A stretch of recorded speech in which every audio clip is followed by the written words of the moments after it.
لا حديث اليوم الا على هذاك السيد اللي والد مع بنته 6 الاولاد.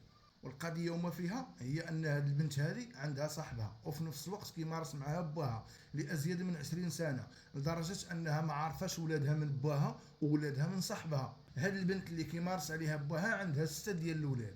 البنات كبروا لدرجه ان جدهم اللي هو باهم ولا كيمارس معاهم. وحده في هاد البنات هادو تقدم ليها شي واحد بالنيه ديال الزواج. المشكله ان هاد الاولاد هادو ما عندهمش وثائق كيثبتوا شكون هو الاب ديالهم. قالت ليها امها صبري دابا نحلوا القضيه. المشكله ان القضيه طولات وما تحلاتش. هاد البنت هادي مشات لعند الجندارم ودارت شكايه على ان جدهم اللي هو باهم كيتعدى عليهم.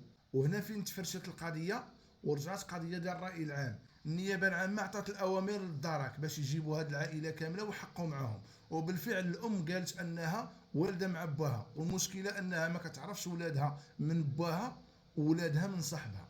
لا حول ولا قوه الا بالله. دابا السؤال اللي ما عندوش جواب هو هذوك الاولاد شنو المصير ديالهم من بعد ما عرفوا ان جدهم هو في نفس الوقت باهم.